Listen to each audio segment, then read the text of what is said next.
Genesis 14.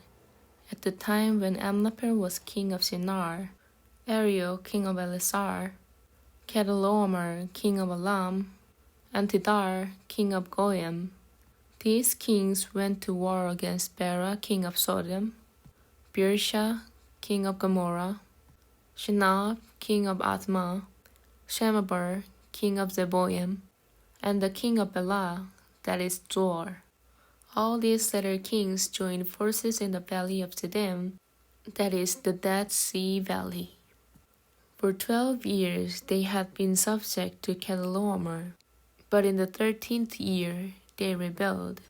In the 14th year, Kedorlaomer and the king allied with him went out and defeated the Rephite in Ashteroth Karnaim, the Zuzite in Ham, the Emeth in Shaveh Kiriathaim, and the Horite in the hill country of Seir, as far as El Paran near the desert. Then they turned back and went to En-Mishpat, that is Kadesh, and they conquered the whole territory of the Amalekites, as well as the Amorites, who were living in Hazazon Tamar.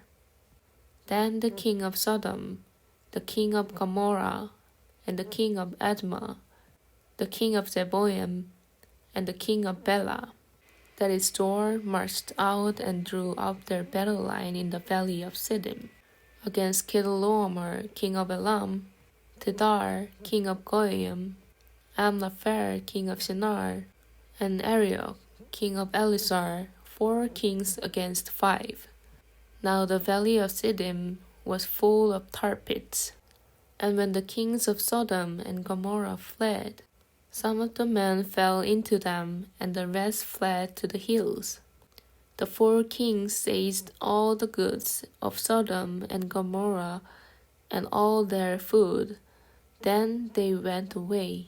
They also carried off Abram's nephew Lot and his possessions, since he was living in Sodom. A man who had escaped came and reported this to Abram the Hebrew. Now Abram was living near the great trees of Mamre and Amorite, a brother of Eshcol and Aner, all of whom were allied with Abram. When Abram heard that his relative had been taken captive, he called out the 318 trained men born in his household and went in pursuit as far as Dan. During the night, Abram divided his men to attack them, and he routed them, pursuing them as far as Hobah, north of Damascus. He recovered all the goods and brought back his relative Lot and his possessions, together with the woman and the other people.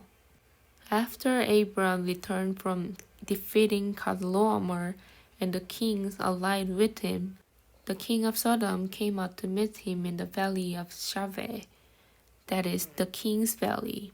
Then Melchizedek, king of Salem, brought out bread and wines. He was priest of God Most High, and he blessed Abram, saying, "Blessed be Abram by God Most High, creator of heavens and earth. And praise be to God Most High, who delivered your enemies into your hand." Then Abram gave him 1/10 of everything. The king of Sodom said to Abram, "Give me the people and keep the goods for yourself." But Abram said to the king of Sodom, "With raised hand I was sworn an oath to the Lord, God Most High, creator of heaven and earth, that I will accept nothing belonging to you, not even the thread or the strap of a sandal, so that you will never be able to say, 'I made Abram rich.'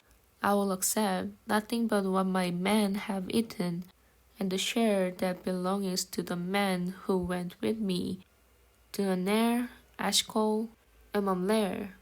Let them have their share."